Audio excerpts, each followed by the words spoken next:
Good morning, and thank you all for joining us today. My name is Rashmita, and I'm the event planner for Microsoft Reactor Bengaluru, India. This session will run over the next 90 minutes, including Q&A.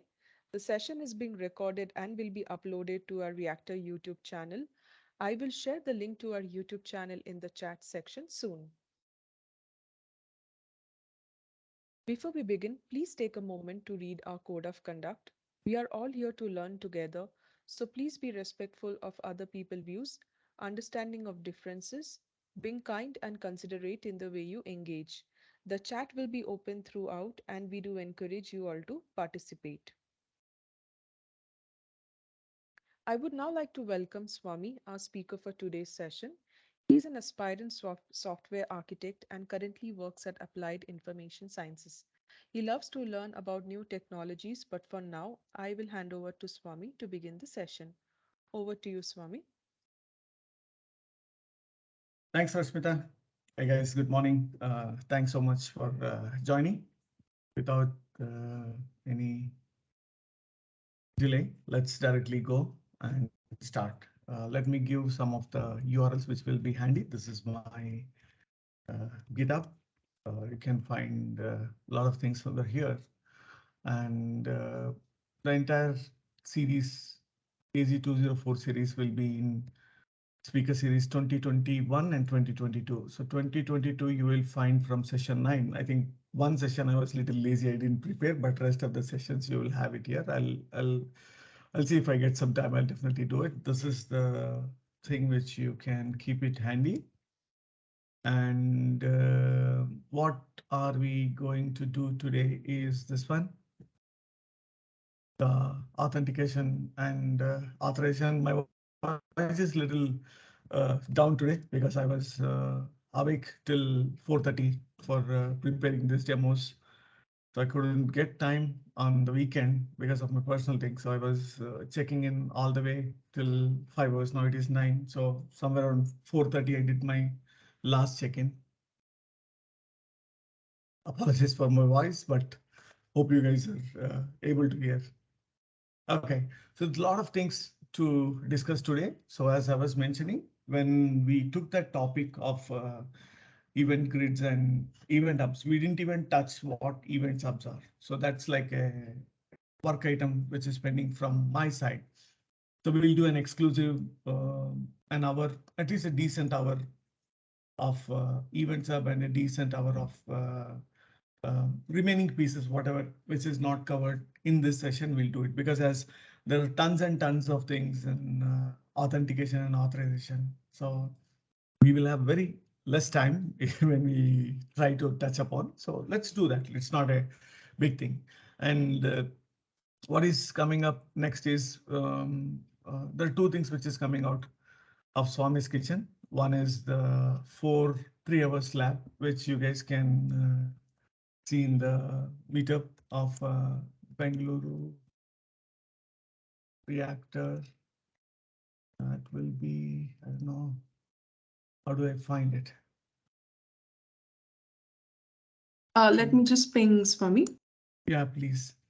So there are 4 3-hour labs, guys. So that will be purely labs. Like it will be like a recap of all the 20 sessions which we did it, and then we will do a purely labs. Whatever the Microsoft has created, we'll do that lab purely Microsoft. And on top of that, I'll bring in my work experience, whatever I know, I can bring into that, and we'll do in a different way. What not exactly what we covered in this 24 sessions. Technically, we thought we'll do it 21, but looks like we're going till 24. That's not a big thing. So let me take a real quick minute to showcase, like if you see September 3 hours and September 3 hours, October 3 hours, and November 3 hours, and December 3 hours. So we have totally 12 hours of lab. That's on Saturday, so that you guys can spend a lot of time. So please check these, but these labs will be exclusively whatever is there in Microsoft. And apart from that, I'll see that thought of to start a Docker Kubernetes session.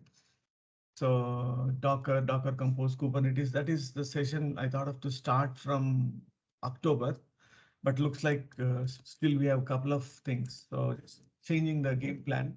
So this we will have for one more event, like two events on October on event hubs. And here we will do uh, auth. Okay, let's make it this as 22 and this as 23. And December we can start the Docker Kubernetes and AKS. So what we are going to do there is we'll start slowly with the Docker C Community Edition, Docker Desktop, or for Unix flavor, we'll take Ubuntu and we'll work on that.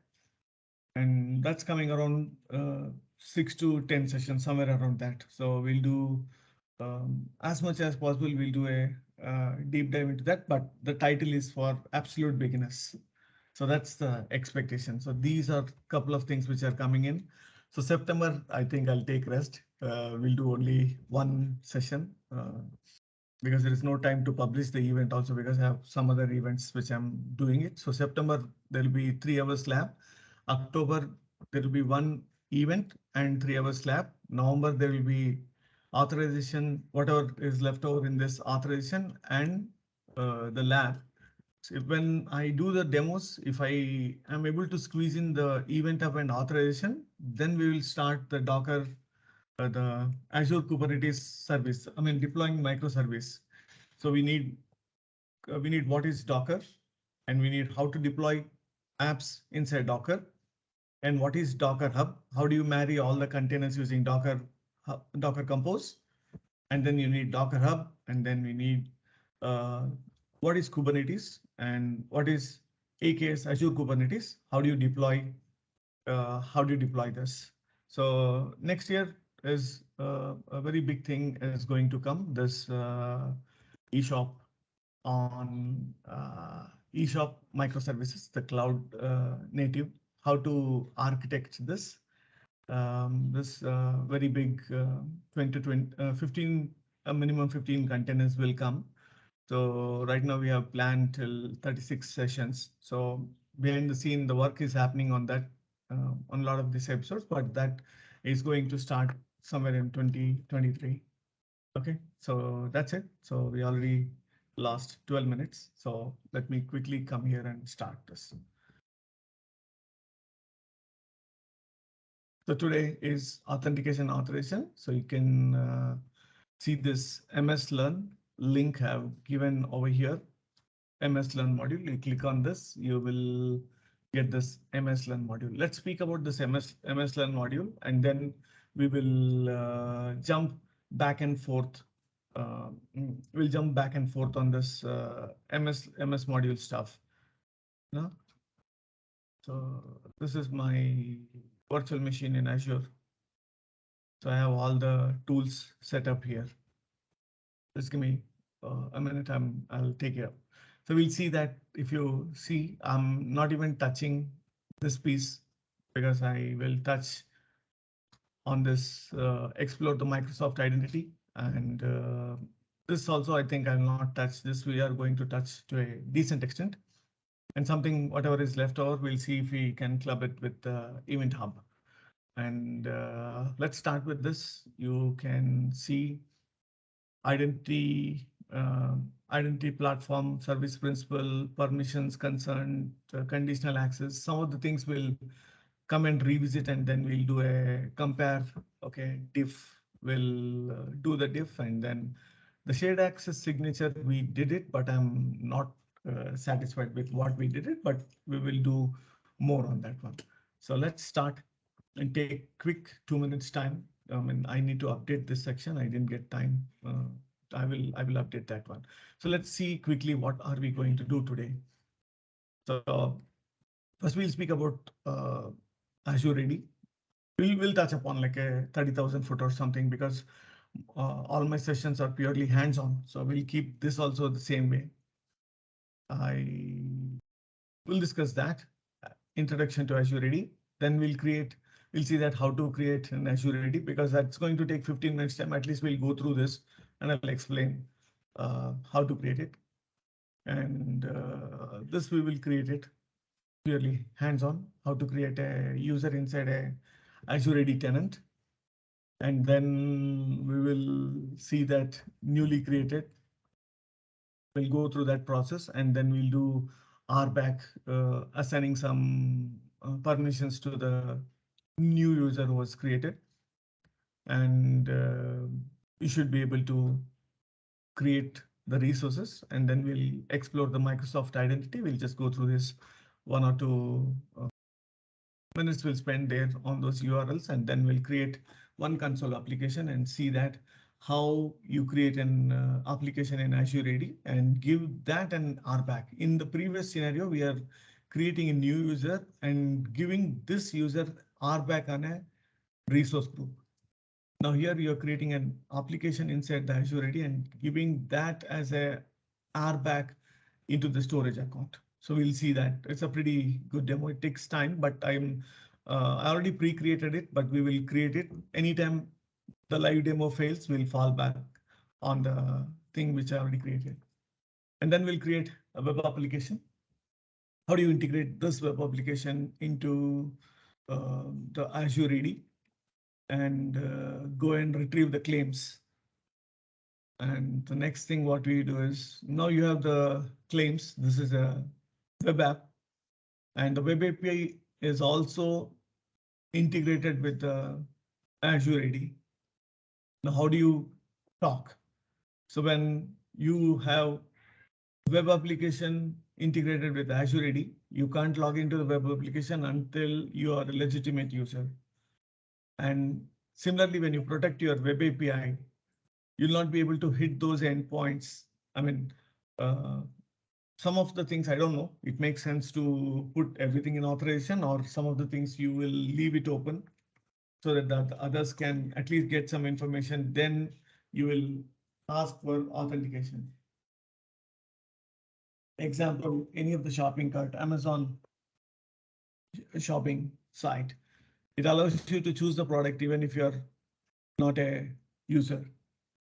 But once you say that you want to check out this cart, they will ask to log in, something of that kind, like all the sites where you book the flight.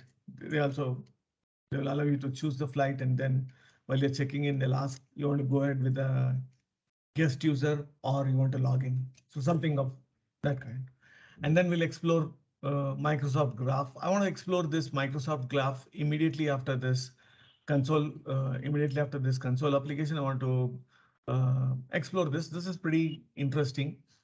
So we'll explore 5 minutes we'll spend on this. The console application, how to interact with the Microsoft Graph with the console application, we'll see that. And similarly, we use Postman tool to interact with the Microsoft Graph. And I have given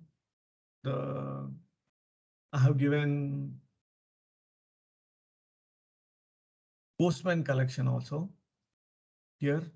Thank God I forgot to update. I will update that one also, but here is the one which I created. You have the Postman collection and also the source code for today's session. This is important. I will update it. That's an action item on my side, but for the time being, I will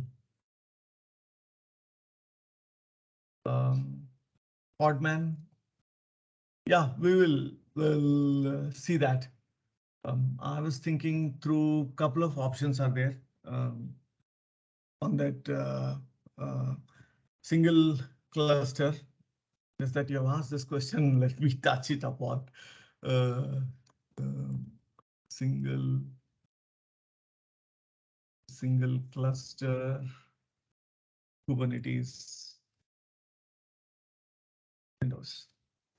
Okay, there are a couple of options creating the single cluster. So we'll use few of them. Okay, so we might use this kubeadmin, and there are other options also. I was trying, at least I tried two options, but Podman also we can go through that. Sure, that's not a problem. Guys, please make a note of this. This is the place where we have the samples. Okay, so let's come back real quick and start the first one. Now I have all the links here, and let me close it. Okay, this is the one. Let's spend one more minute, not more. I guess please see this. This is uh, the one which we were talking about. So 3 hours labs. It will be on Saturdays. I didn't open my Excel. It's there in my Excel how this 3 hours workshop will be. So out of 12 labs, which is Microsoft has given, out of that we have splitting it into three labs, like 1, 2, 3 in one session, 4, 5, 6 in session 2, like that. So equally dividing into 3, and we'll bring in our own experience into that to make it a little more closer to the real time thing. Thanks. So Azure Active Directory is a cloud-based identity and access management. You'll get all this theory. I want to just do a little bit of comparison on this. So if you go and see that, this is the, can go home and then click on this Azure Active Directory. You'll come here. So this is where we'll see a few of those things now. So that's your identity system here on cloud. Azure Active Directory is a cloud-based identity and access management service. Now, previously we used to have AD on-premise Active Directory, ADDS. You would have heard about that, Active Directory Domain Services. So that's on-premise. So someone who's having their own Active Directory, that's where you see this when you are working in your office laptop or desktop. When you log into the domain controller.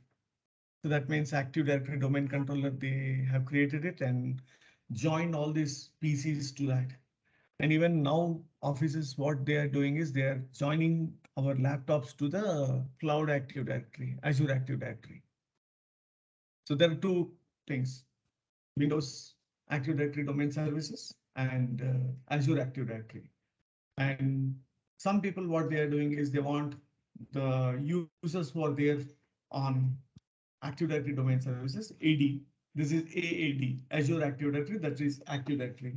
That's on-premise or on a local.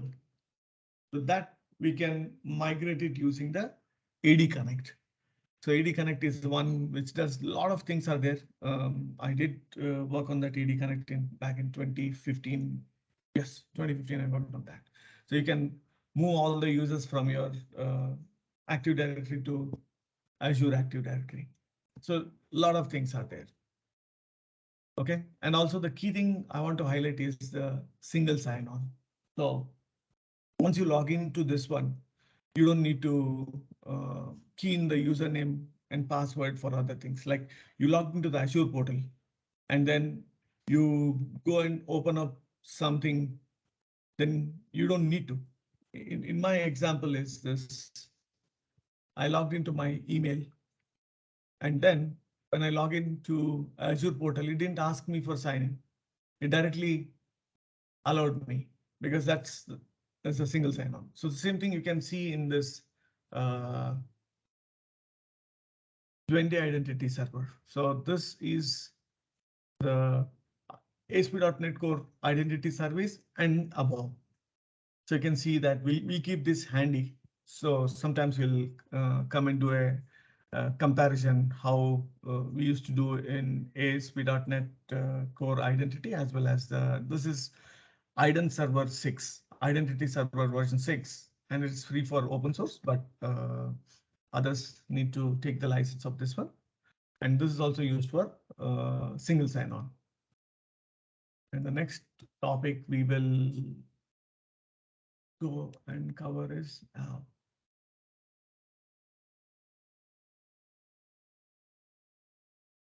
okay. So creating Azure AD tenant. It takes 15 to 20 minutes time. So I just want to show you that here. So you go to this Active Directory and click on Manage Tenants. And this is where you click on Create. So we can come into this and click on this Manage Tenants. And the moment we click on Manage Tenants, uh, that will go and create it. So what is that? It's very simple form. So all it asks is the very basic information is what is the organization name, and that's where you will be having. Like if you see this, my organization name is Swamy PKV Hotmail dot on Microsoft.com. That will be the organization, like Swamy PKV Hotmail. That's the organization's name. Okay, and if you see from our this thing, very basic. If you review and create, the tenant type is Active Directory. You can create the Active Directory B2B. That will come back in the next session. So I'm parking few of the topics. We'll not discuss anything on those right now, but we'll go step by step. And this organization name is Swamy the Learner. And the initial domain, this is what very important, the Swamy the Learner dot on Microsoft.com, the region. That's it. Nothing too tough to do it. Okay, if needed, I'll create it because it takes time. I'm just parking it aside. So from here, we will do it, everything. So create a user inside Azure AD. So what are we going to do in this? Let's discuss and then we can hit it. So first we'll create a user. And once the user is getting created, okay, while we are here, I just want to touch upon that one also. So this is one, Azure AD Connect. So if you have a Azure, this one, AD, Active Directory, so you can connect that Active Directory to Azure AD Connect, where you can sync the identities between both. And here, we'll create it. And once we create this, we will log into the Azure portal, the newly created user. So there are two types of users which you can create. One is you'll get the initial domain name. Like I said, swamypkv at hotmail.onmicrosoft.com. So you can create those kind of users. One is the global administrator is my personal email ID, which is the account owner. And set of users I can create will have my initial domain name. It will be like this, swamypkv at onmicrosoft.com. Okay, and something I can do is do an invitation. So if I go to this Gmail and let's see that for a moment. Here I have sent an invitation. You can see that user type is either the member or guest. And the identities, do they belong to our initial domain, Active Directory domain, or is the primary owner, or it's a Microsoft account and the invitation. So once you send an invitation, how do you send it? So when you create a new user, either you can create a new user or invite external user. So I can click on invite external user. That's the difference. You can see this. These things will change. If you're creating a user within your organization, he will get this as the domain name, the primary domain name. We can add the custom domain name to Active Directory. In that case, you will get the custom domain name also. At this point of time, I didn't add, so it will be like this. So in invite users, you can write the name and you can add this. And at most of the places you will either you would have heard or read about this, that you can't send the invitation to non-Microsoft emails. But at this point of time, you're seeing that I got an invitation to my Gmail. How did I do that? So there's a catch. So you can send it to any email. And once you're trying to log in to Microsoft account, it says that this is not a valid Microsoft account. Do you want to create it? Go and create it. And then give this Gmail account.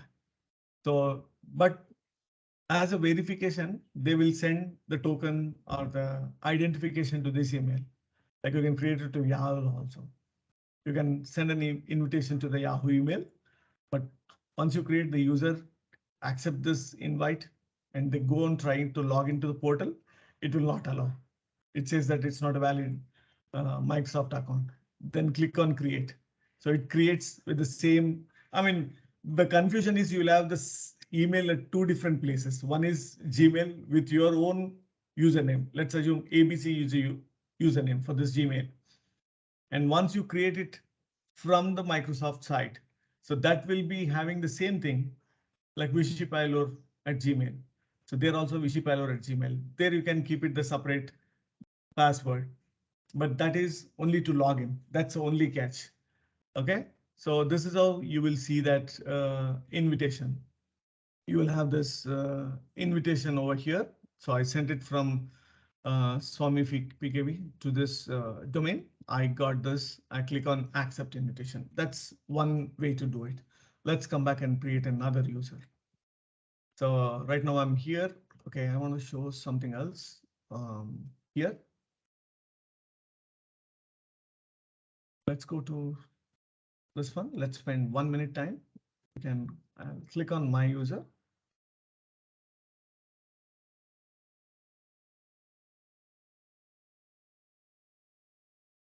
So this, I'm the owner of this account. So this is how the user principal name will look. It says external. And the users you create will look little different. When you create a user, you see this, that will be having the primary domain name. And this is the external. I told the catch. That means technically Vishipilor at gmail.com. That is being created from Microsoft site. Okay, let's go ahead and create a new user. So we call it as demo user 2. Create a new user. I am calling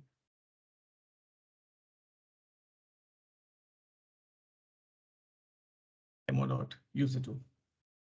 Okay, full name is, we'll take demo.user2. First name is demo user2. Okay, and this password will come back to this password. As of now, we can assign the roles here itself or to the groups. We'll see that. We can have the usage location from which place this guy is. Developer and IT department. Company is home office. Okay, no manager select. Why don't I tag myself to this guy? Let me add him. Right. So we just created this. Now it takes 1 or 2 minutes time to sync up, but let's go ahead and open a incognito thing. I'll open an incognito and let's come back to this one. Hey guys, I'll check all the queries.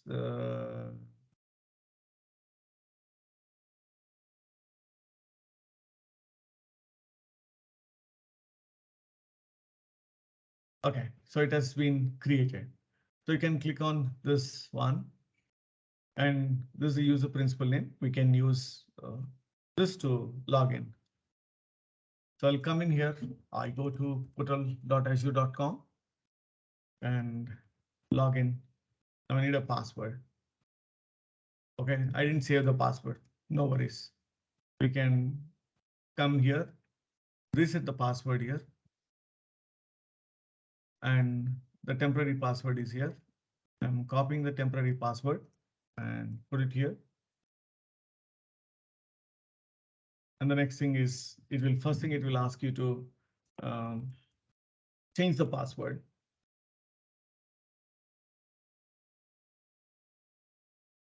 So I'm changing the password. So now demo user 2 is being logged into this Azure portal. Now he logs in, and the good thing, it asks us, you want to create something. You want to create a virtual machine. It says that you do not have subscription. So that's the image which we are seeing here.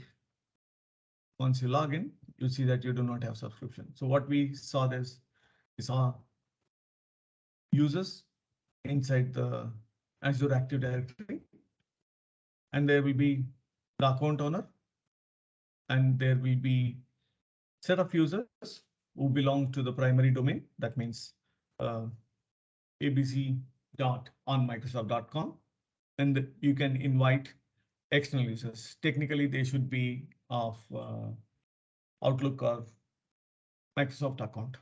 So even if you send it to Yahoo, again, you need to create it from the Microsoft side. They will allow you to. Once you're logging, it says that it's not a valid account, then click on create and create it, but they will send the authentication token to your email. So I just experimented that. And once you send an invitation, you'll get an invitation, you need to accept it, and rest of the process I already told. And once a new user logs in, he will not have any subscription, or he can't do anything right now. I just added it. He can't do anything. Okay, so what is next we are going to do is we'll do an RBAC. We'll create a resource group. Let me come back to this one. And let's create a resource group. Ah, come on, go.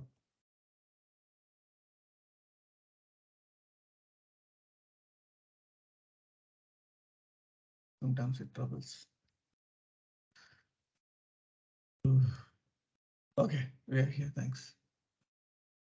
So I'll go back and let me copy this. Here, in this resource group, I have a storage account for today's experiments. So you can click on this access control, IAM, and you can see the role assignments already. My personal email ID as well as the new user which I created, I tagged them as a contributor. The thing is that you need to understand where you are tagging them. At this point of time, even though if you come and see that, I have a lot of resources here, like a Kubernetes clusters and all those things, but I'm giving him at a granular level. I'm giving him the contributor role on my resource group. So what is the advantage of that is if I give anyone access, I can go and verify that how much it costs on this resource group in the cost analysis. So I know that this resource group I've given to A and B. So anything which was spent on this resource group was spent by resource resource associates A and B. So I can ask them why do you need that? Why are you taking it? Okay. So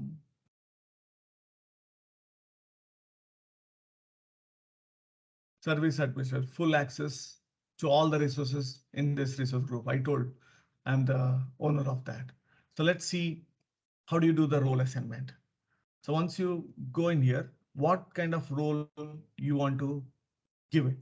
So that you have to analyze. So each and every thing will have its own type of resources like CDN. You want to do something on a CDN, something on the storage account. We'll see one or two. And before we select full access like Kubernetes, like what is that you want to give on this resource group, anything on Kubernetes he wants to do, you can see that. You can see the details here. Like if you say Azure Arc Kubernetes viewer, so what lets you view all the resources in the cluster and namespace except secrets. So if that is what the permission you want to give it to someone, you can give that. or you want someone to play only on the storage account. We can see that. So whether that guy you're giving a complete access on the storage account contributor or just the blob storage, you can see that even though it looks like storage blob owner, that might not be the exact thing what you're looking at. So see this storage blob data contributor allows for read, write, and delete access to a storage blob container. That's our next demo. So that's the reason I'm just emphasizing on that. So we need to be little careful when you're selecting. I am going to give him contributor role, full access to all the resources in this. So whom do you want to give? You can see that all the users as well as the groups. So these are some of the groups which I created when I was preparing for my AZ-104 exam. So now I come in here and select that, review and assign, and review and assign. So it takes fraction of 1 or 2 minutes, I don't know, but we'll be able to see that. So you see here, this is a new thing which we have added. Now we can come back to that incognito mode. And sometimes we need to sign out and sign in. Sometimes it allows us to see that. So we can see this. So this is the first step. We are not seeing that you do not have any Azure subscription. That means partially it updated the permissions. So we are not seeing that you do not have subscription. At least we are seeing this. So this is a progress for sure. So, but it will definitely come in a minute or something. We'll give try for 30 seconds and then we'll go to the next demo because we have a lot of demos to be. We'll revisit. I'll keep this thing open. But what I'm telling is if I come in and do the Azure portal, and if I want to create something and create the virtual machine, you see the difference? Previously, it told you do not have any subscription. Now it is allowing. The only catch is you can't create a new resource group. Okay, is it allowing? See that you do not have permission to create resource group under the subscription. This one. But thought I was expecting this to be disabled, but that's fine. Even I write this kind of code, so no worries. Let's come back to home, jokes apart. Let's come back to the home. So you can click on the resource groups. You'll see that which resource group you have access. Now click on this resource group. You'll be navigating to that resource group. And how do you know that you have access? We'll create a small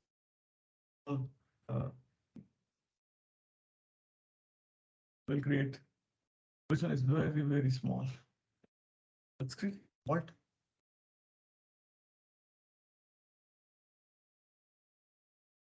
This is, I think it's simple.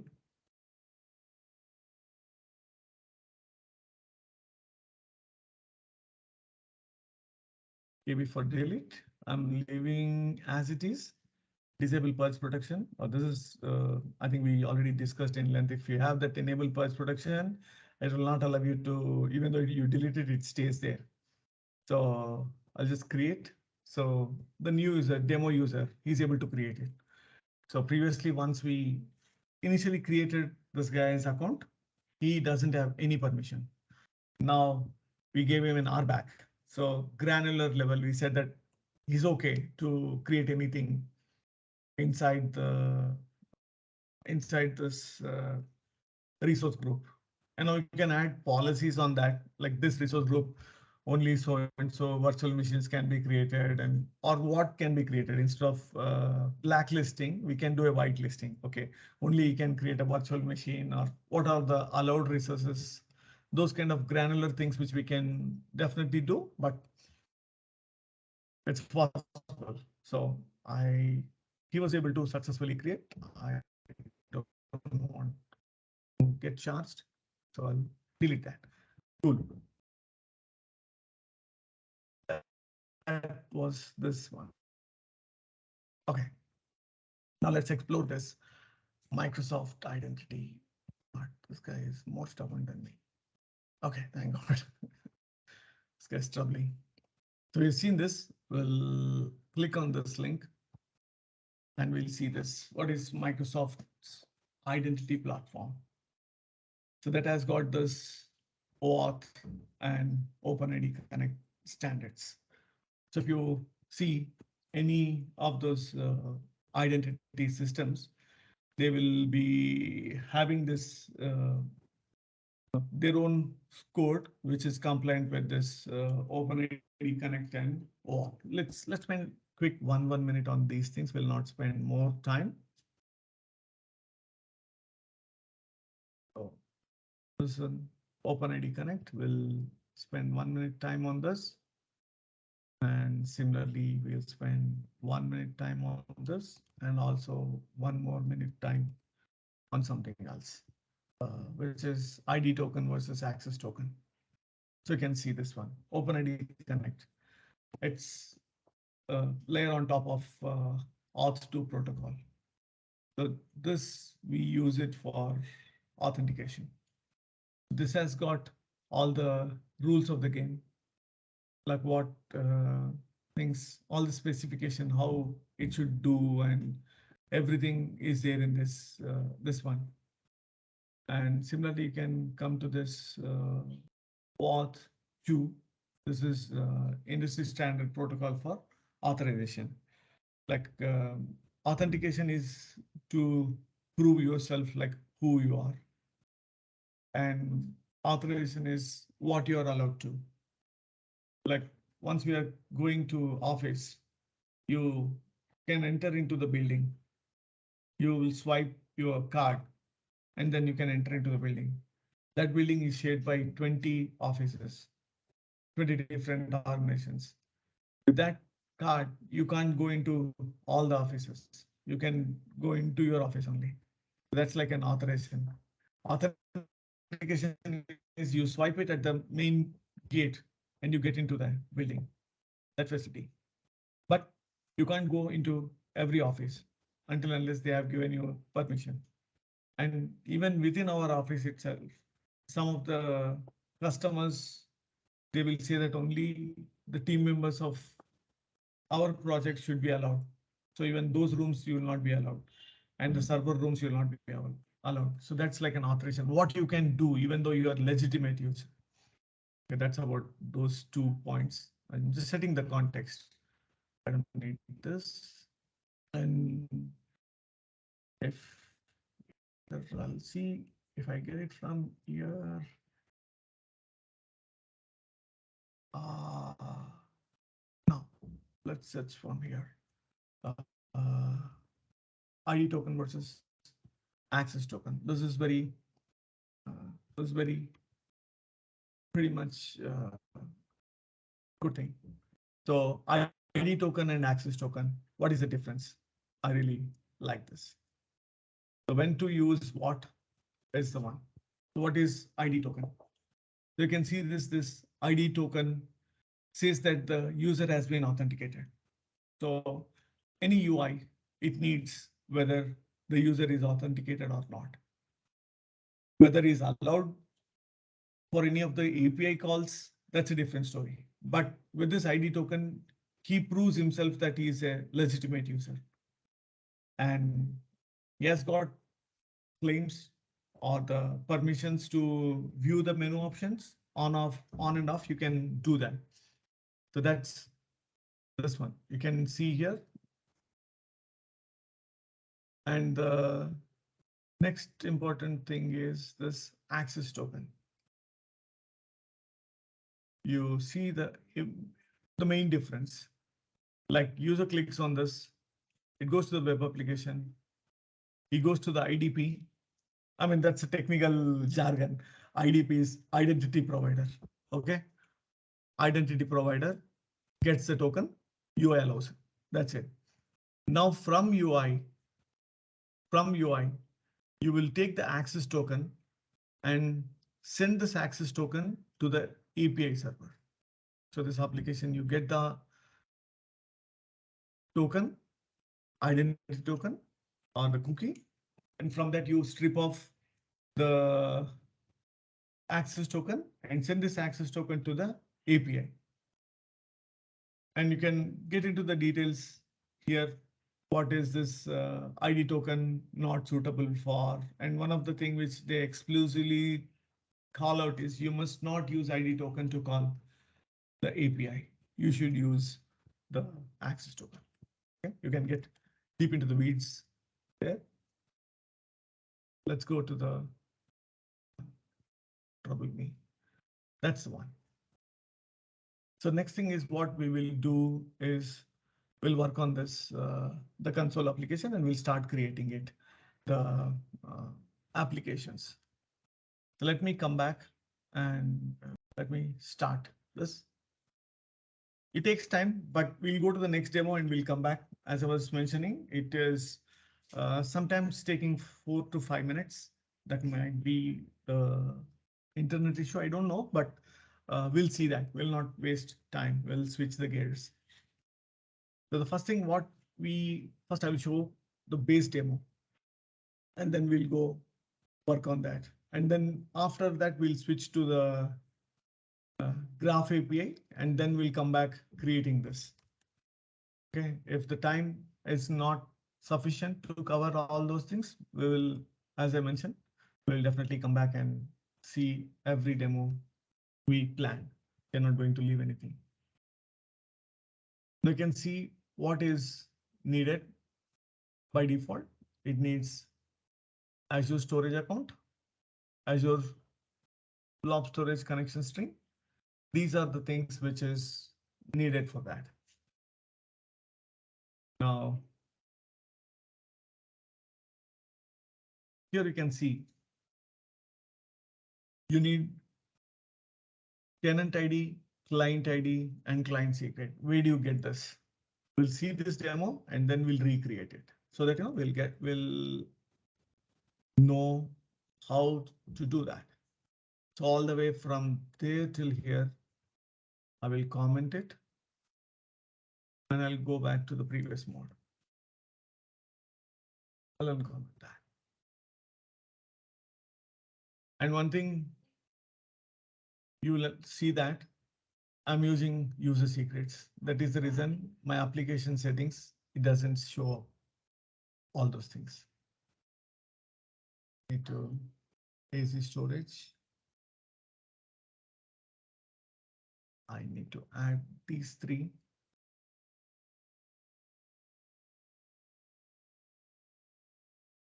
I need to add this tenant ID. I'll show you now. We'll do that. So what we are doing is we are creating a storage account. This we have seen in the session 17 or 18, the storage account demo. We have seen that. Let me come back to our resource group.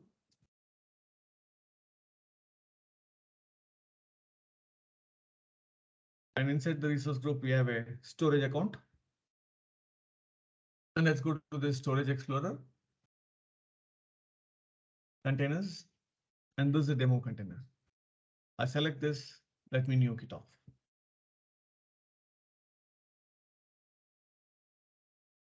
There's nothing in here. Let's come back to this and execute one small piece because we have already seen this in length. Let's upload all the files. I'll put a debugger here and let's execute this one. This we have seen in our previous demo. So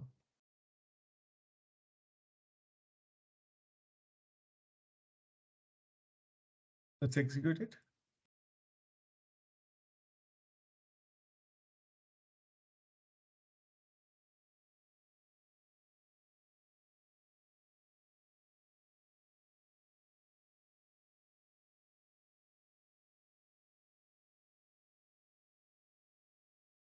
It is fluctuating.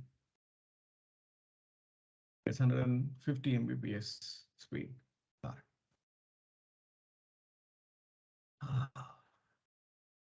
Sometimes this net.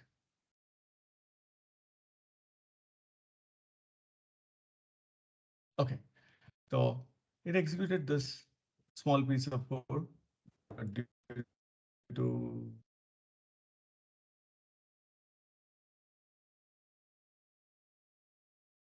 what?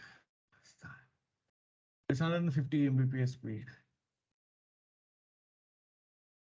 It's running on 13 now.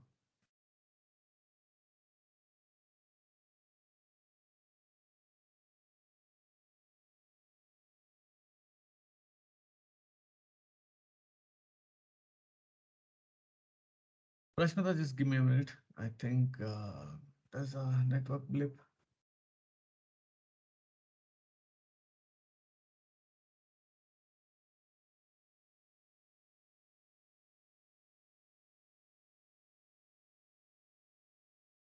That is 150 Mbps speed. Now it's killing. It's running on 10 and 12. Okay, it's back. Looks a little bit unstable. It's fluctuating. Sorry, guys, just give me a minute.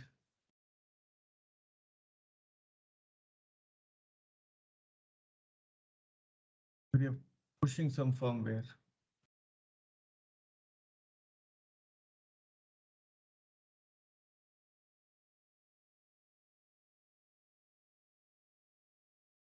Okay, so let's rerun this again.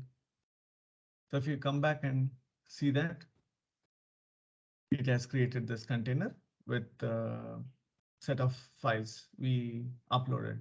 So let's select one or two files. We'll delete it from here. So I select one or two files and delete those files. Also delete the blob snapshot if it is. Now again, we'll come back and execute it.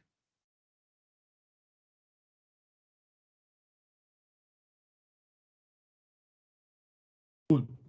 So you see that it has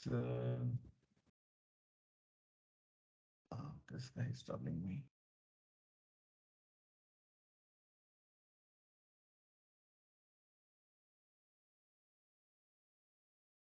So we see that it is, we'll do a little bit of game change. So right now what is happening is we are accessing through the connection string, to this blob connection string. So where do you get the blob connection string? You will go to this access keys and you can get this access keys for using the primary or the secondary key. So this is the connection string. I just copied it. The problem is now I need to handle this with care. If the connection string is gone, that means it has got full access, isn't it?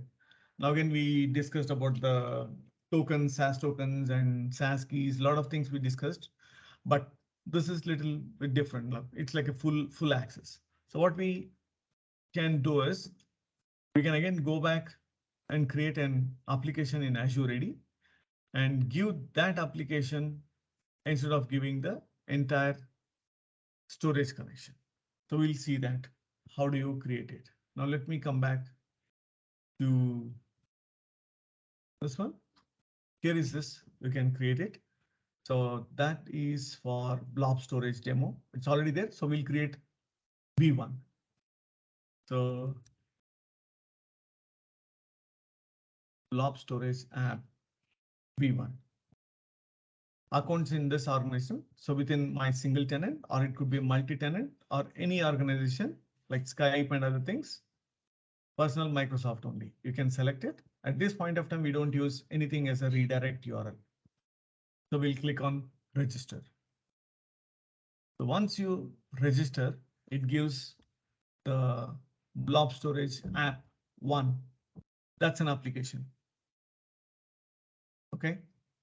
And a couple of other things will come and revisit. It's like we'll fail and we'll come back. So the first thing to note is what is this permission which is been given. This is delegated. There are two things, delegated and application. We'll come and we'll revisit. And there is something called secret. And this is the authentication. Just now we have seen that. What is this authentication? So let me come back over here. OK. and see what all the things which we needed. Let me comment these 2 lines. I comment these 2 lines and I'll uncomment this entire block.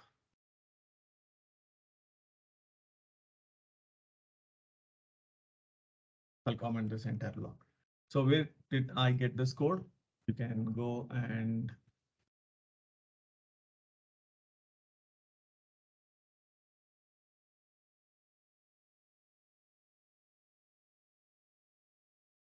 didn't I? Is that? This is the one.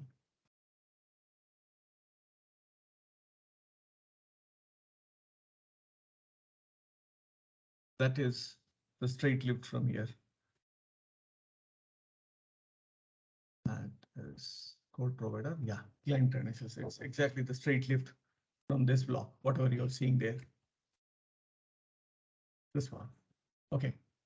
Now that we have created this,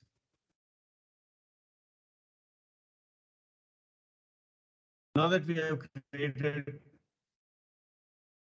this block, and we need to go get tenant ID, client ID, and client secret. So let's spend 1 quick minute to do a diff so that we exactly hit. We'll know what we are doing, and then we'll come and recreate that because the code is same. So the tenant, how do you create an application, register an application in the tenant, and what configuration you do, and how do you give the RBAC to this? That's very, very important.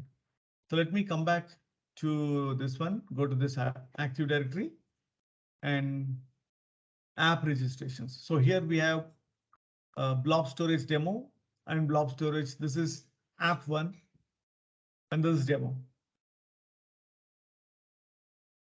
Let's go here. So inside this, you have the application ID and the tenant ID. So we need 3 things. We need tenant ID, client ID. And out of those, you're seeing it here, tenant ID and client ID. So where is that secret coming from? The secret is coming from here. Okay, those are the 3 things which is required. So is there anything which we did it here? We didn't touch. We'll come back and do it little later when we are dealing with the graph API. So in the authentication, we didn't touch anything. The only thing we will create is the secret key. Okay, so you need to come here and create a new secret. Okay, for demo, for our back demo. And I'm selecting it for 3 months. You have to come and refresh. Mostly these kind of secrets, everything will come in from the Azure Key Vault. We will not put it there so that others can, instead of putting it in individual applications, we can create it here, put it in the Azure Key Vault, and ask all the applications to read it from the Azure Key Vault, so that after 3 months, when we want to refresh the secret keys, it will be at one location instead of we going and hunting all the teams whoever are using this key, or they coming behind our live saying that, hey, our key has been exported. This is what we will do it. Okay, it has created. So let's copy that onto the clipboard. Okay, that's the key. And what else do we need? We need the client ID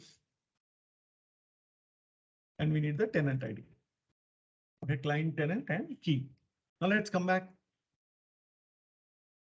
to our application. We need tenant ID, client ID, and client secret. So one thing, as of now, I'm using the user secrets. That is the reason it is working. Now we'll create this live demo. So we'll use our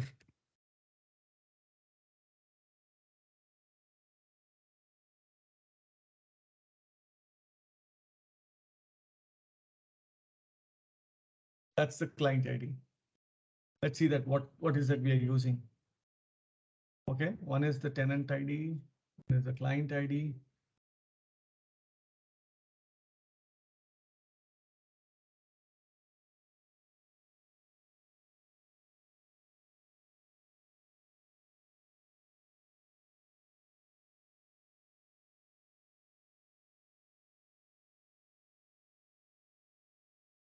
And client secret.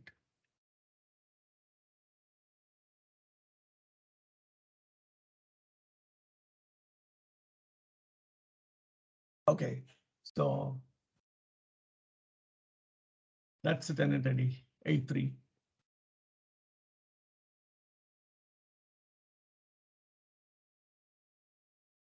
That's the tenant ID. And this is the client ID. And this is the client secret. So it will fail. As I was mentioning, we will learn the harder way. So every step we will fail, we'll learn why it is failing, and then we'll go and fix it. Okay, so we executed this program. It was working with the connection string. Now without the connection string, we are going through the app registered in Azure AD, and we want to do the same operation, upload set of files. So it tries to upload.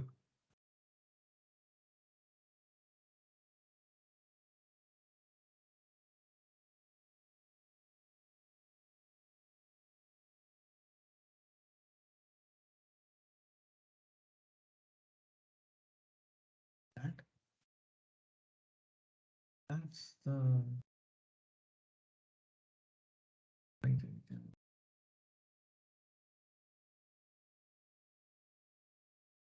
top name.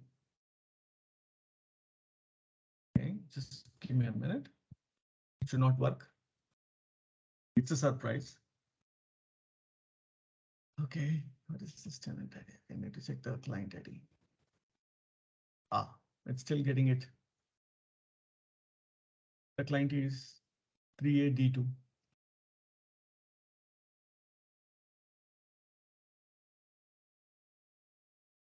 Yeah, that is the reason it is working. Why should it go? Delete that entirely. Okay, let me do a clean.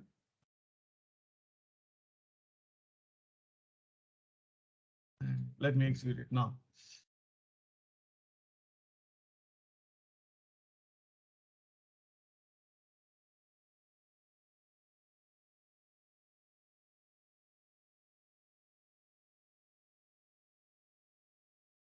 Ah,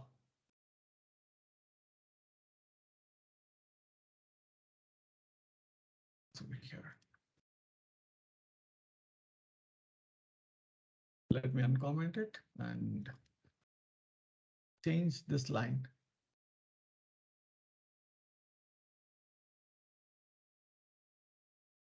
So that it will not locate. Here, what is happening is I added the app settings and then the user secrets. So now it is null. Instead of that, let me do this is delete it totally for the time being.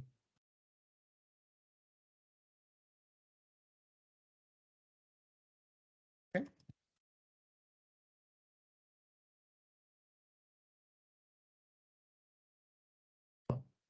Oh, yeah, the name, I'm sorry.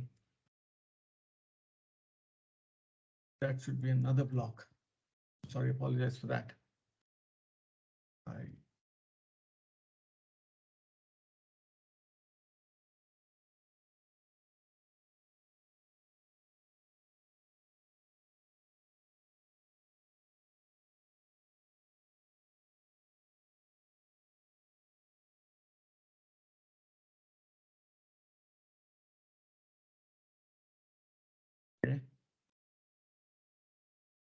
Because even though it's not coming from there, now it is picking up B042. So let's ensure that it is this one, B042, right?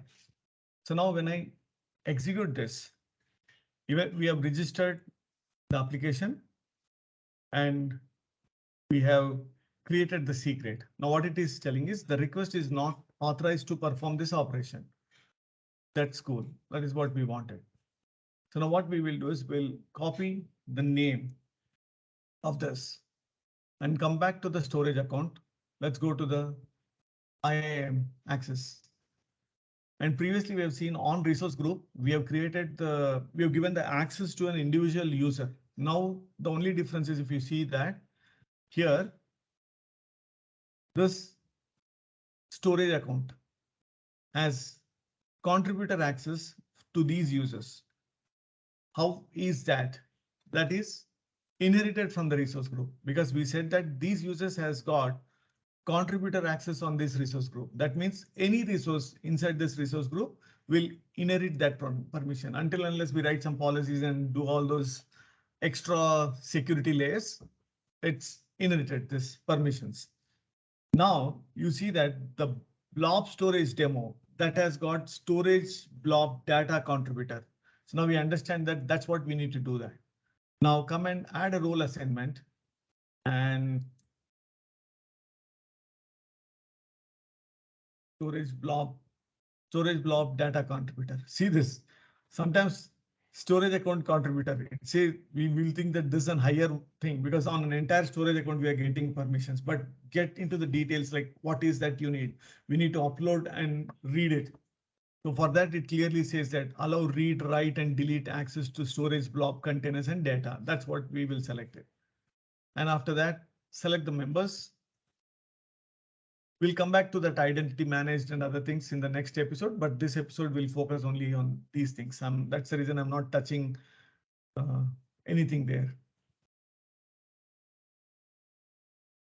Now,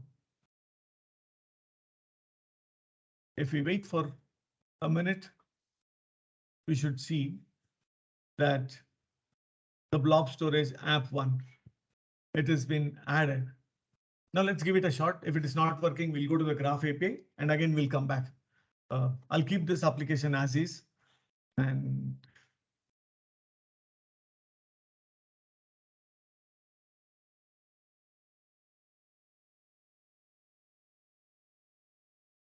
okay, it takes 1 minute time or something. Let's come back on this one. I'll just keep it.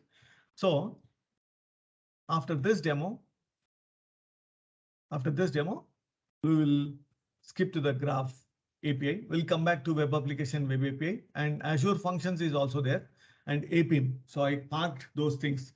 I forgot to add the APM management. So at that time, what will happen is you have the web application, you have the web API, APIM, sorry, web application, API management, your API and Azure function. So you have 4 different pieces, everyone hooked up to the Azure AD authentication and authorization piece. So UI will go get the token and then use the API management to hit API as well as the Azure functions. That's a big deal. So that's what we will do it, including the client application we are not touching, that we will do it in the next episode. Let me give it another shot now.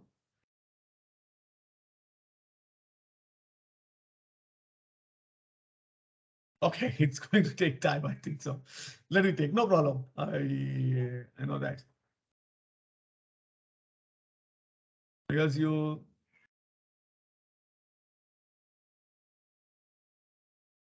where's the storage account? Okay.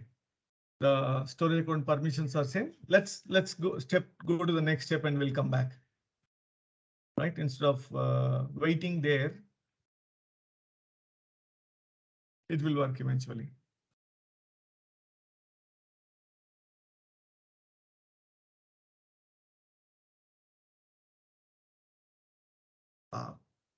Taking a little bit of time. That should be fine. Fair enough. It's not a big thing. It will work. Let's go to the next step.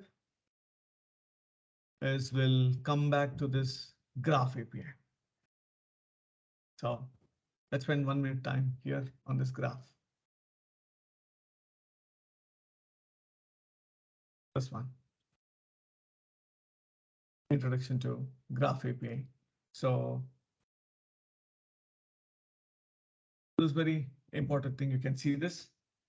Graph API is a gateway to data and intelligence in Microsoft 365. So Windows, enterprise mobility, security, a lot of things are there. Like you can see this build your experience. You can create web apps, bot agents, device natives, daemon apps, workflow automation, analytics, and you can plug in external data through connectors. Okay, and also Azure AI, so Microsoft Graph data connectors. So these many things are there. So this is the single endpoint graph.microsoft.com. You can have the Microsoft Graph connectors and Microsoft Graph data connect. There are a couple of things are here. So we will see that this is how do you call it in the REST API. We'll see that. And also we'll see how do you call using the SDK.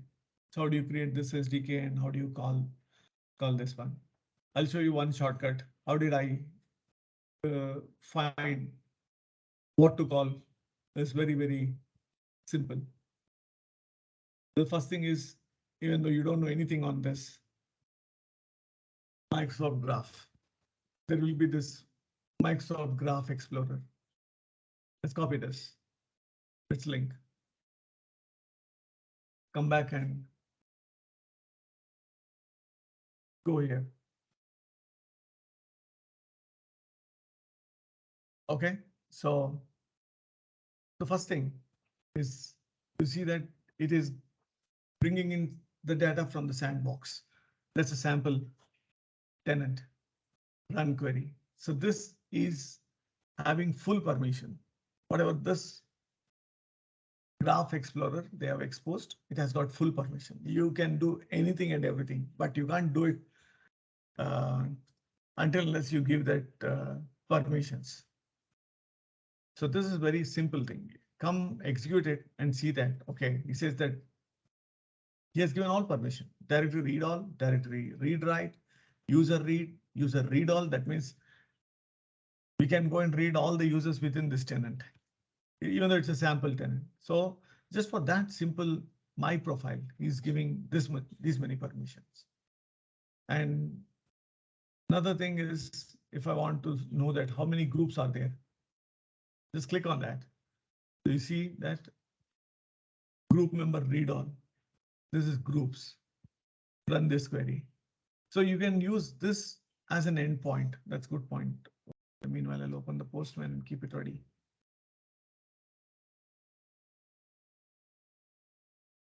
Okay, that is one way. And I want to show you something else there. And let's go to OneNote. Get my notebooks. Come back to the request body. Run the query. You see that. Or get all the sections. It runs the query. It is getting all the sections. And get all the pages inside the notebook. It's all coming from that. Okay. Not supported. That's cool. So another thing is list all the users. Get all users in my organization. So it's getting different users from that sample organization. Now let's try the same and see what kind of problems we will face. I'm coming in here. You can see that I go to my profile. It gives this. And here it says sign in. Now I click on sign in. See the difference. The tenant is sample. I want to do it from my application. So right now it is my personal account. I click on, it was Megan. Now it is showing Swamy. Perfect. This is good. Now I want to go get all the groups. Now list all the groups. And I run the query. So it says that internal 500 error, unable to find the target. Because click on this. So you have to give the admin consent. You have to create this consent here. So that means we should allow someone to read everything, because that's my directory, isn't it? So how would someone know that it is me? I know that this is me who logged in, but still we have to give the consent so that the Graph API will allow this one. Right now it doesn't have that consent, so it will not allow. Okay, now can I do the same thing using C# code or some SDK? Yes, we can definitely do that. This is the Graph API format. How do I know that? How can I write the same thing in C#? You have been covered. Just click on that. There you go. It gives the key piece like graph client groups.request.get async. Now want to do anything, like you want to do a post of this. Now it says that. How do you post? You got an auth provider, groups request. Like that's let me run the query. You do this. So what headers you have to pass? You get it for the JavaScript. You have it for the Java, Go language, as well as PowerShell. So I'll stick to C#, which I'm very comfortable. So see this, you create a group and add async. See the difference when you want to list all the groups. Okay.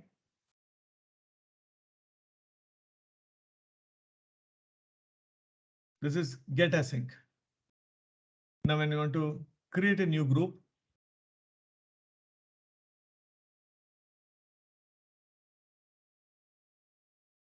now for that add, you will create a group object and then pass it in add async. So now we understood the rules of the game. Let's go to this C#.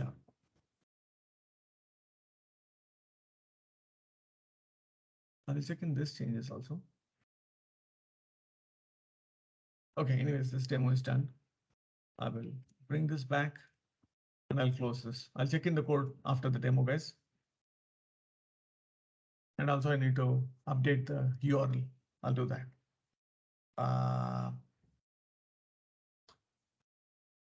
Graph demo. This one, the graph demo. So let me show this. We'll do the same thing. We'll first we'll see that how it works, and then we'll understand how to create it. Now first we'll execute this demo. Let's see it is working. It goes, it brings in the users as well as groups. In this one, you can see that demo user 1, user 2, Swamy, and my personal email ID, and IT labs administrator, IT system, cloud administrators. So we can quickly verify that. Come back over here. You can see that users. We have 4 users. We're seeing 4. And let's go back to groups. We have 3 groups. We're showing 3 groups. So that's working. So now, again, the same. Let's come back to this one. This is a little bit tricky. I'll tell you. Same thing. You'll create an application. We'll create it. Just give me 1 minute. I want to explain some details. Then we'll go and create it. And you'll create a secret. Same as it is. The only difference is here the API permission. So delegated versus application. So the Graph API is, we have seen that the consent also should be granted, as well as what permissions you want to give, that you will give. Okay. MS Graph. Let's create real quick.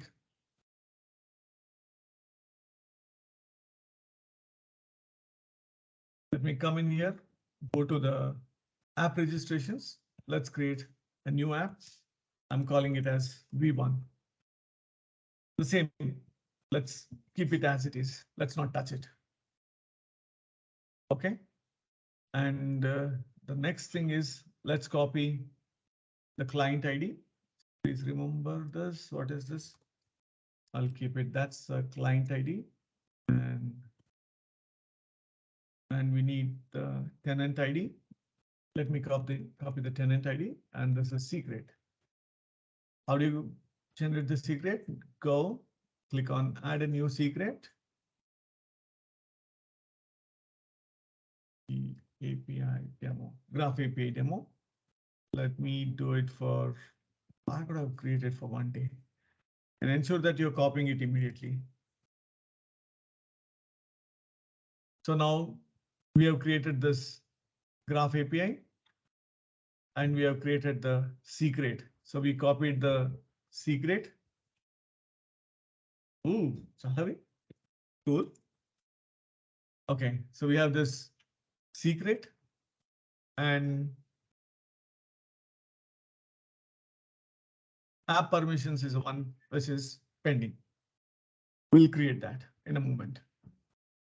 So click on add permission. So we created three things in this permissions. Sorry, API permissions, I'm sorry. So directory read all, group read all, user read all, and this is delegated permission. I want to show on this one also. Okay. So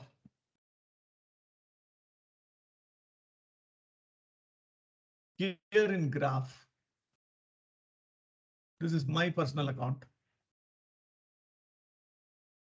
When I go to this one, execute it. When it is graph client.me.request async, that's perfectly giving the details of my account. Okay, that's the delegated one. So that means there is a user who logged in and that user is asking for this information. That is this delegated permission. Okay, that's this delegated permission. Let's do this. We will fail in the C# code because C# code needs an application because there is no user who's logging in into that. That's an application itself need the permission to speak, like it's like a machine to machine code. Okay, so two processes speaking to each other, something of that kind. Okay, there's no user sitting behind who is authenticated himself and then calling it. So this delegated is in the Graph API. I logged in with my account and then I'm asking to run this query and it ran. What you don't allow me? Do you see that? It has got user read. Okay, status is consented. So if I want to change something, I need to do a consent, which I don't want to risk. So that I'll keep it as it is. User read consent. It's already there. It is working here. This is the code snippet. We'll try that in a minute. Let's come back real quick over here. And we clicked on, I'll again show you. Click on that add permissions. This one, it's not a delegated permission. Your application runs as a background service or a daemon without signed in user. Here, delegated permission is where the user signs in. So this is here.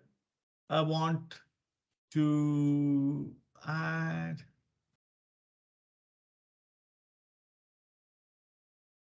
directory, read all. I mean, this is all like trial and error because I failed many times. You have seen that I was checking in the code till 4:30 this morning. Group read all. And users readable.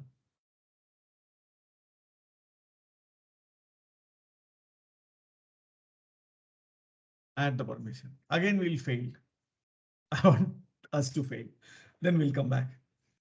Okay. We'll come in here.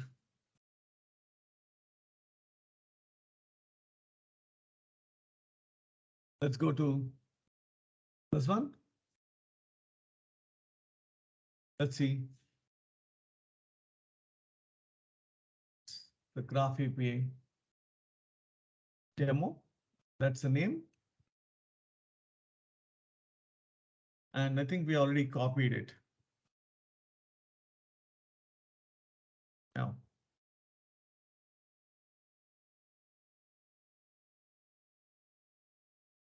that's the tenant ID.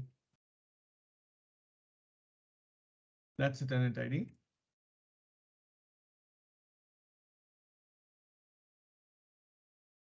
This is the client ID.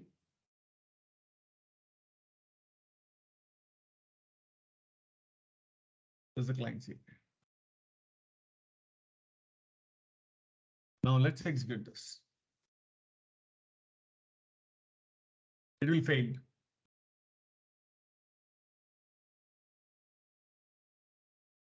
Okay. It says that insufficient code, authorization request denied, insufficient privileges to complete this operation. Let's dig deeper to find somewhere, show the call stack.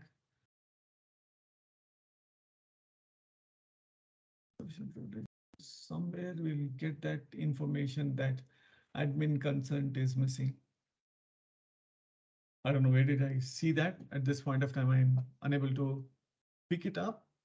Promise is what? Let's see that. Is it here? No, it's not here. So what happened is we have created everything, but we see the difference. Here, status, that means the consent is there.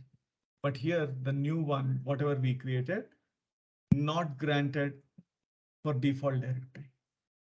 Right now, we are working on the default directory. So it's not there.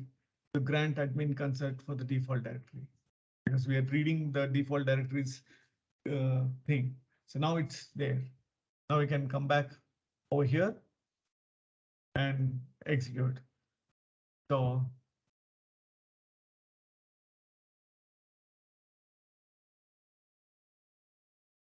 okay.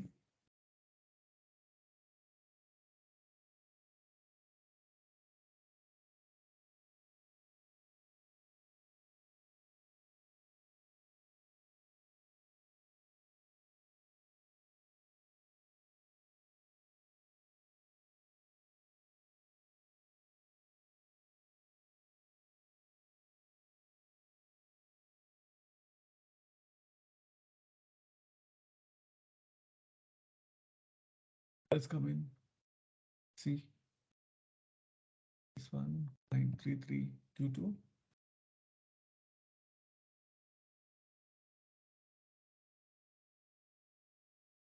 This one, 3322.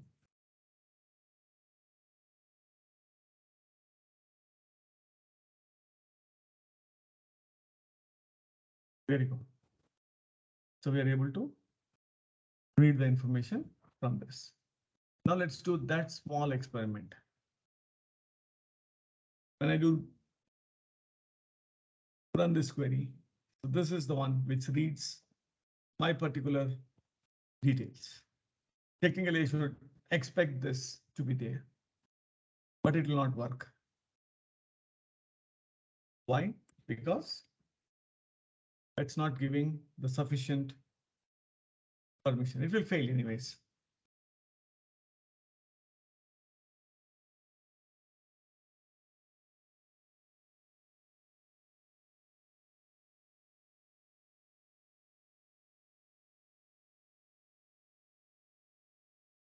User details. So when we execute this, it clearly tells that it doesn't have the permission. See that request, me request, is only valid with delegated authentication flow, because that's what we have selected here.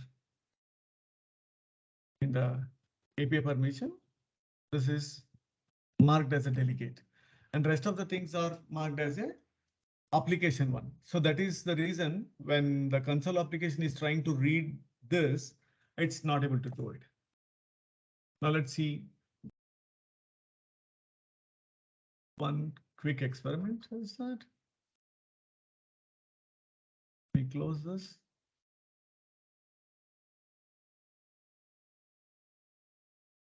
And let me go back to this.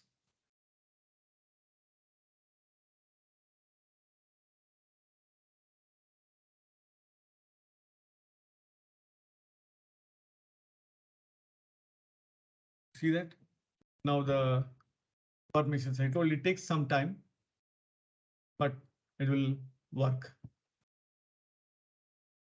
This is the one which we couldn't execute it because of the lag. Okay, that's also done. Another thing what I want to show is how do you call it through Postman?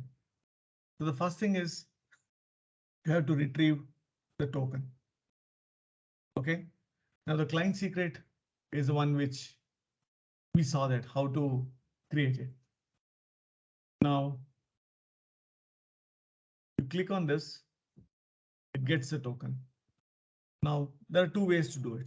You can copy this entire token and put it here to get the groups or users, or anywhere you want to pass it. Or there's another shortcut way. You can write these two lines like PM response, Postman response JSON. So that means this entire JSON. And Postman environment set, we are saying that access token, that's a variable name. You can keep it anything. Okay. And we are saying that result dot access token. That means this entire content of this, store it in this variable.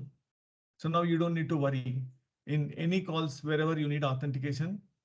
Sorry, this bearer token, write down that authorization and send it, because this will get the token which it has recently generated. So that's one of the easiest way to quickly go and get it. Every time you generate a new token, you don't need to copy paste. Imagine there are 10 tabs. It is using the same access token.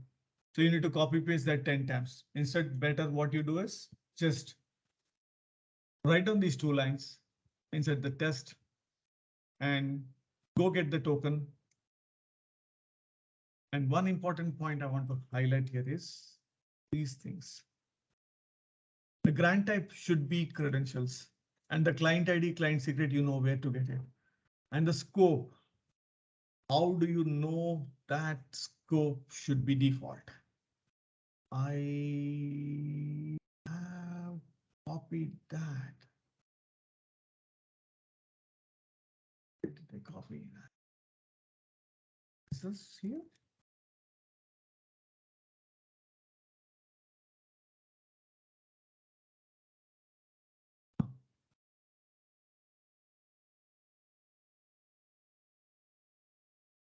Just give me a minute.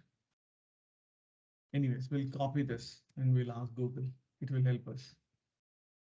So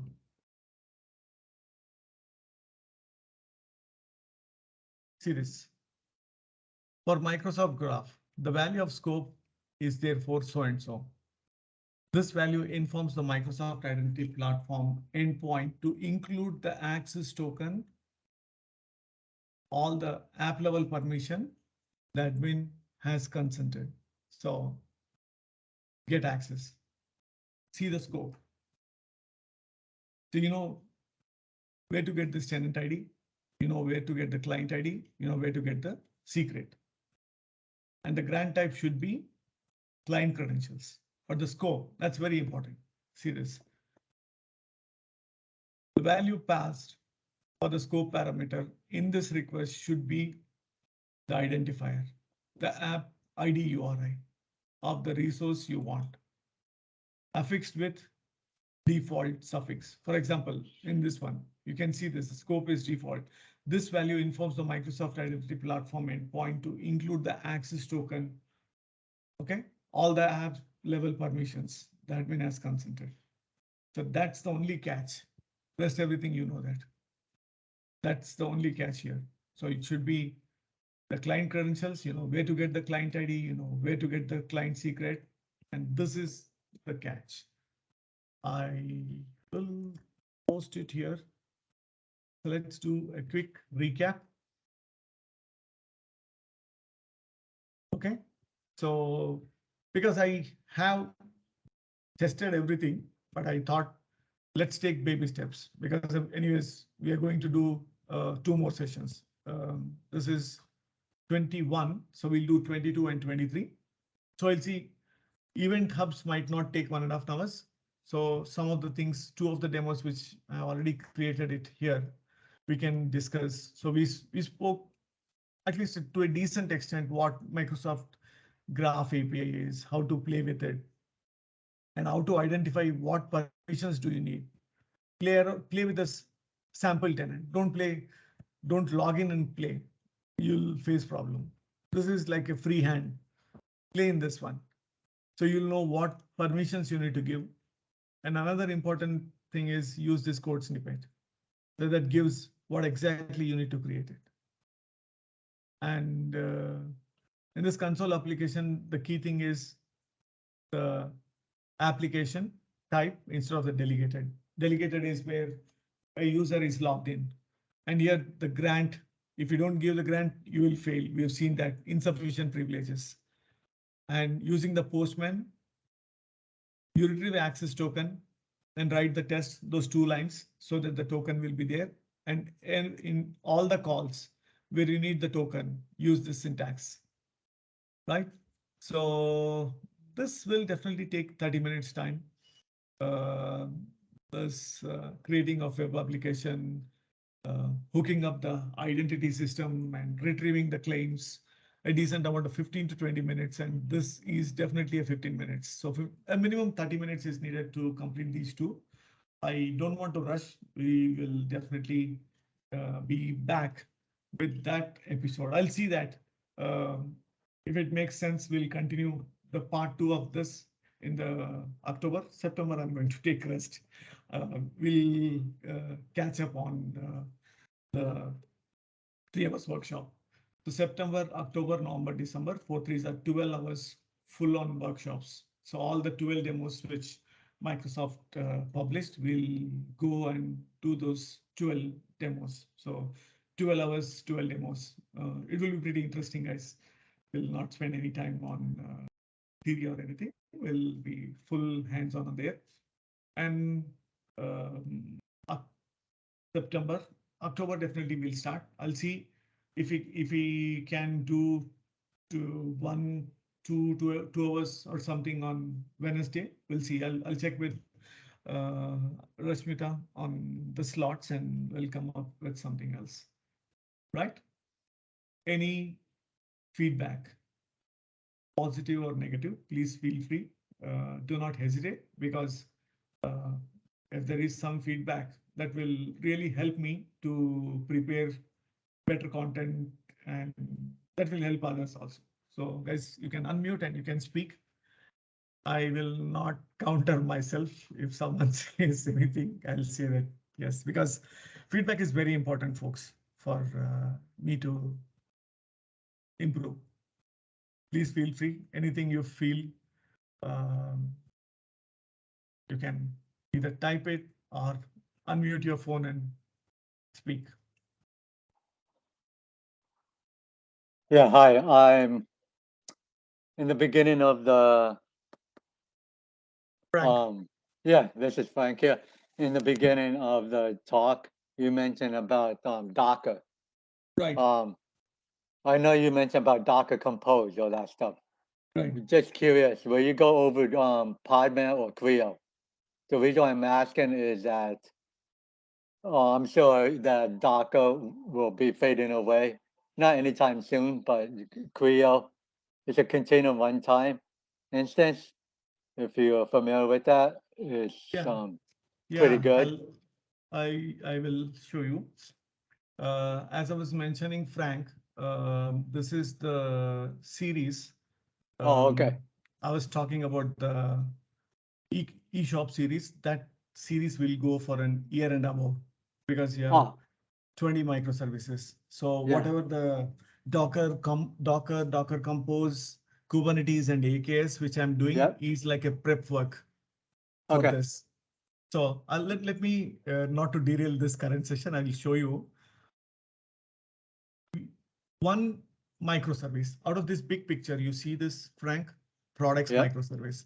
Yeah, This I see. product microservice itself is coming for 12 hours. Oh, wow. Okay. 12 hours. You see that the session 8, I I highlighted in the session 8, you see that we're using Terraform to showcase its cloud agnostic and how do you deploy um, S3 and static website on AWS, and how do you, what are the Terraform files? How do you enable the logging? How do you view the logging? How do you maintain the state in the Terraform cloud instead of Yep. your local in AWS or in Azure, instead of maintaining in two different places when you're dealing with the multi-cloud apps, put it in a centralized location in the Terraform cloud, and you have a GitHub action to deploy the infrastructure. And then right now you have a script in the next session that Uh-huh. is through the GitHub pipeline. I'll show you that also. And then you deploy the products microservice, the Docker image into this. And this is where I'll highlight getting into the nodes. Yeah, right. The Nodes, I namespaces. highlight that Yeah. the runtime is containerd, it's not Docker. I highlighted that Yeah. in this session. I did that. Okay. Okay. No worries. And yeah, and also, I don't rush because the thing is that we have to speak and we have to learn from each other. So you Yeah, can no see worries. this. It's cool. Yeah. Yeah, you can see that in the previous episode, in the Yeah. session Yeah. 8, we deployed it through the script. The session 9, we are pushing the Docker image from GitHub Actions to Docker. See that Yeah. here? I can see it. And Yeah. that's getting deployed. This is my Vishipilor is my Docker Hub's name. The same you'll see in here GitHub also. If you go and see this Docker Hub Vishipilor, the first image I created was in 2014. Oh, yeah. Things. Yeah. Yeah. I mean, that does not mean that I have a lot of knowledge in Docker, but I was really lucky to work on that. If you go and check the repositories, the first image which I created was 8 years ago. And then I stopped working on that uh, for next 4 years. And then I'm on and Yeah. off. Yeah. Yeah, you see that I created 8 years ago, but I have those fundamentals, these things. So I'll take a lot of time. I don't mind doing 1 or 2 extra episodes. But the thing is that we have to speak through each other and learn from each other. Did I Yeah. answer No, your no query? worries. I mean, Docker is pretty cool. Yeah. I've used Docker for, I don't know, for 5 years or that stuff. Mhm. I mean, yeah, like you said, we can help each other. Right. We If have I to. know some tricks, I'll just put it in the chat when that time Oh, comes for that sure. stuff. Sure. I'm a learner. I call myself Swami the learner. So No worries. That's cool. So, yeah. and that's good. You're going to go over Terraform, but when you do the dashboard, have you ever used Helm? Which one? Helm. Helm chart. Yeah, that's part Yeah, of Helm the chart. that's part of this syllabus because Okay. Rashmita and we spoke about that and we are slotting it. So the Yeah. thing is that Frank, the thing is that we'll start with Docker. It will Yeah. go for 1 hour or 2 hours, 1 or 2 episodes. We'll not go by the numbers, but we'll go by the content which we have to give. Because if you see previously the Docker, we'll say that Docker run. Yeah. Now we'll say the Docker container run. Now we are becoming good citizens. We are telling Docker like what you want to do on what operations you want to do, like Docker Yeah. container run or those kind of things. A lot of changes has come. And SBOM, the bills of material, a lot of things are there. We have to discuss that and we need to go into the layers and like a JFrog or Yeah, Sync, it's those Artifactory. security Yeah, scans, like that will take a decent 1 or 2 episodes. Then we'll come to Docker. Then we'll come to deploying the applications. Like I yeah, deploy the data store, MongoDB or SQL, and then I deploy an API. yeah, And why is that a bad practice, or why you should not do that? Imagine I'm doing executing two different commands. One is spinning up the Docker store SQL, and one is API. What if hmm, the SQL container is not up, but the API yeah, will be up? People accessing it fails. So marry these two inside the Docker compose and add the depends on. So API will not come up until the Docker up Docker. for the SQL will not be there. So we'll speak that itself is like a decent 3 episodes.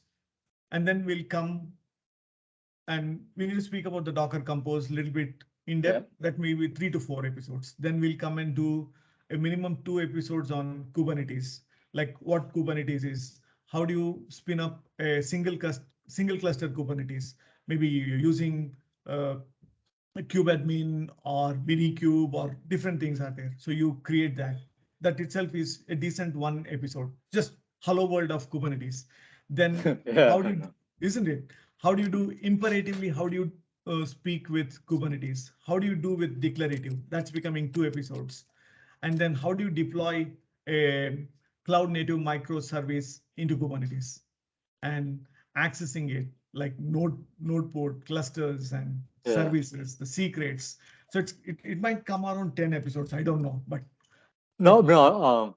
Sorry to interrupt, but with Kubernetes, it's easily can be covered within 10 to 12 because there's you gotta go over ingress and egress with the networking. true. Just like you guys go over about namespace, node, and Seriously, those are serious because that is the reason I'm yeah. telling. This is for absolute beginners. Whatever the Oh, eight okay. episodes which I'm telling, that is for absolute beginners. Oh, So okay. that 8 episodes, as I was mentioning, Frank, that will be the prereq for someone who wants to join this. Because as I was mentioning, I am preparing a lot of content behind the scenes because once we start these episodes, there will not be any rollback. We'll not have any breathing space. So I'm not starting this series until 2023. Still have 4 months Oh, time. I'm sorry. See, I didn't hear you in the beginning. Okay. yeah. So this one is done. Almost it's freezed. Now Okay. currently we are working on the identity. Nice. This is Yeah. also to a decent extent, these two microservices, 4 containers. One is MongoDB, one is SQL Server, two Hmm. microservices. And Ocelot is there to a decent extent. And we are working on Angular SPA and admin Angular 14 SPA. So 1, 2, 3, 4, and 5 are there. So behind the Oh, scenes, still have 5 more months to do it. And in the meanwhile, I'm doing that Docker Compose Kubernetes AKS yep. for absolute Okay. beginners. Yes. Right. Yeah, so Oh, that's that's an cool. absolute big. Yeah, so that will be like a prep for people who are joining it. Oh, So okay. Sorry. I guess I'm kind of yeah, ahead of the it's ball game, but that's cool. yeah. It's, So it's a strategic one because I can, you saw that I have the code for eight yeah. episodes.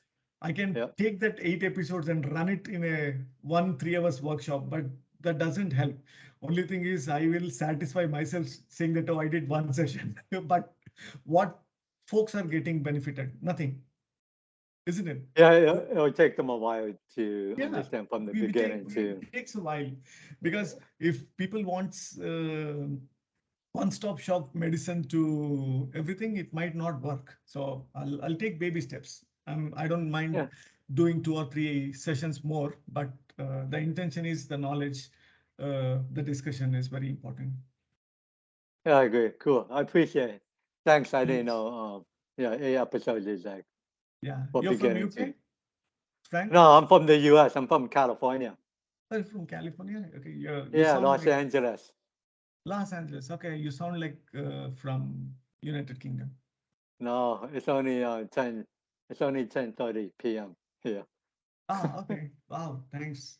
Join. And yeah, no Oh, you problem. Central time? Is it Central? No, I'm Pacific. Pacific. Ah, okay. West Coast. Yeah, West Coast. That's correct. Yeah. Ah, okay. I was there briefly in Seattle. Oh, Seattle, Washington, Yeah, Boulevard. That's cool. Yeah, All near the right, cool. I station. appreciate it. Yeah, sorry, Yeah, I keep holding you up. I know yeah, it's afternoon over there. yeah. Sudhanshu, Bhushan Misra, anything from you? Ranjit, anyone? Anirudh, Anusha Patnaik, Haryant, Arun, Jyoti, Rakesh, Mahesh, Manish, Nihal Gupta, Pavan, Rajarara, Subendu, Subham, Vivek, anyone? Hi, hi. Yeah. Sorry. Are all these beginner sessions already started, or you're going to start them like around I'm going Docker to and? I'm going to start. That's what. Okay, Yeah, that's I'm going to because I need to. September I'm taking rest. There'll be only one workshop for 3 hours on Saturday. okay, October I need to cover these two backlogs which I kept it on Event Hub and rest of these um, this authentication piece. So I'm looking at completing those two before jumping into Docker. okay, So let's assume that October and November will start from December. okay. Yeah, Yeah, thank because you. this whatever the Docker Compose, Kubernetes, and AKS, which I'm doing that 8 to 10 episodes, it's just like a prep work. It's for absolute beginners because the real thing is the eShop microservice, eShop microservice, which I'm doing it. That will be for 1.5 years, a minimum. Nothing less than that. 2 episodes a month, so 3 hours, like around 70, 80 hours. You're dealing with 20 different microservices, 20 pods or containers. So I can't squeeze in anything less than 1.5 years. So a lot of work is happening on that, but I'll definitely start in 2023, those microservices, because that's very fun, seriously fun. Anyone else? Frank,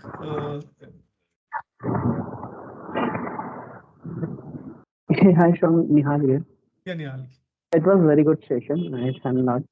One thing, from where we can get the all the links for like GitHub link and this upcoming lecture thing. From where we. Oh, upcoming thing is the same. Uh, Rashmita It's posted it. already there on the chat, Nihal. So you'll get the meetup link, you'll get the next session link, you get the survey link, you get all the links in the chat section there, plus the YouTube link as well. Oh, sure. Thanks. Sure. So this is my GitHub profile, Nihal. Just now I posted it here. Rishi Pylor. The this is Rishi Pylor is my surname, Pylor. So here you can see speaker series is what all the speaking sessions Oh, and nice. anything with eShop is the 2023. You have 6 more months for that to come out, but at least you want to give a first look. How does it's happening? So you can just give a quick glance, but you can hold till next year because before jumping into this, I need to give a decent amount of 6 to 8 episodes on what Docker is, what Docker Compose is, what Yep. Kubernetes is, what AK is. I need to speak in length.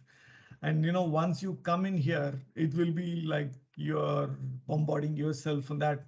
See, these are the GitHub actions. There'll be a lot of action. Like you'll not have breathing space to understand what is happening. Like you do a gated build, you do a CI build, and you do take this binaries and then push it to a Docker hub, and then you run a lot of the code coverage and static code analysis. A lot of things will be there. It's like a full-blown enterprise grade projects kind of thing. If not enterprise, You it's get to enterprise. learn CI/CD pipeline too, guys. Exactly. Yeah, that's there. That's the whole. That's the whole point for this. Yeah, because CI/CD. It could be. Sorry. It'd be CI/CD pipeline using GitHub or AWS. So whatever the teacher shows you guys, just pay attention because it's very valuable, and I'm using it now with my work, with my current work. I'm using CI/CD on Azure, and it's called Azure DevOps. Azure DevOps. And I'm doing AKS, or I'm actually not AKS, EKS. That will be later, guys. When I'm bad at explaining, but he'll tell you better than me. EKS is pretty cool.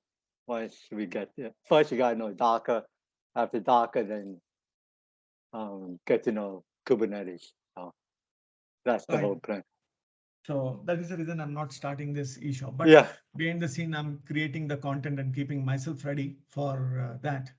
Nihal, once we do this Docker for beginners, Docker AKS Kubernetes for beginners, then we can go on that journey. But anyone who's willing to join that eShop, it is like a blood, sweat, and tears for 1.5 years. Unless you come and learn all those episodes, you'll get benefited. I'm not telling that you'll get benefited even if you join 1 or 2 episodes, but that might be bits and pieces. You see, Frank, I am not discussing on the CI/CD of how to push the image for the Docker until 9th episode. You're seeing me? Okay. Yeah. So I'm not coming up with some source code saying that, hey, this is the source code. Here you have a Terraform. Here you have the CI/CD. Dust it off. No, we'll take baby steps.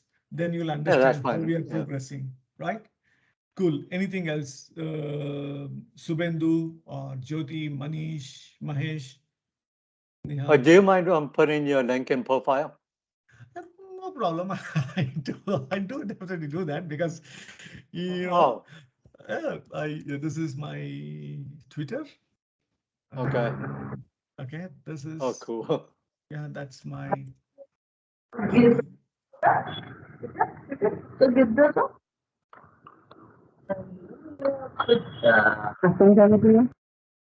Hello, who's this?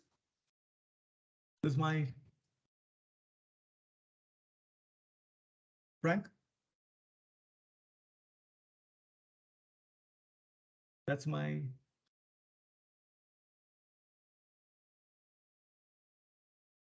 This is my GitHub. Sorry, LinkedIn. Am I audible? Yes. Yeah, Frank, are you there? I was talking on mute. Yeah. Thank you. I see your name in Twitter. Thank you. Yeah, Twitter, and also here, this is my LinkedIn. Yeah, I can see that. Cool. I appreciate it. You can see that? Yeah. Thank you. Thanks. Guys, anything else? Any feedback? Let's take 30 seconds more. We are 2 hours. I want you to leave. You guys have to work. I know I work late, but I'm worried about you people. So just Swami, one minute taking out time from this feedback. I mean, there is a Learn module link which I shared in the chat section. That's very important because you'll understand more about the session if you complete the Learn module link. So I will request all of you to just, complete the Learn module link. I have already shared the link in the chat section. And also this link is, handpicked by Swami. He felt that this is a suitable link for today's session. So I would request all of you to please, complete the Learn module. It will give all of you a better understanding of what has been covered today. And also, if you have any question, the next session you can come and ask, question to Swami. So I will thank you, Swami, and thank you everybody for joining us today. We'll wait for another 30 second, 30 second before we, close today's session. Yeah, sure. Yeah, I'll make it real quick. Guys, if you see that the delegated permission as well as application permission, that's there in the Learn module. But when you do an hands-on, you can correlate that what it is. So this hands-on, it's a supplement, but the main content is that MS Learn module. So that's it's a wealth of knowledge. So we learn from there and we'll create a hands-on sessions here. Cool. I appreciate you. it. Thanks. Good. Thank you, guys. Thanks, Frank, for Thank joining. you. Thank It's you, so late for Swami. you. Thank you all. Yeah, no Thank you. worries. It's good. It's all good. Thanks. Thank you. Guys, you can ping me on Twitter if you have any feedback, positive or negative, but that will really help me. Thank you so much, guys. It's have a good rest of the day. See you in September. Thank you.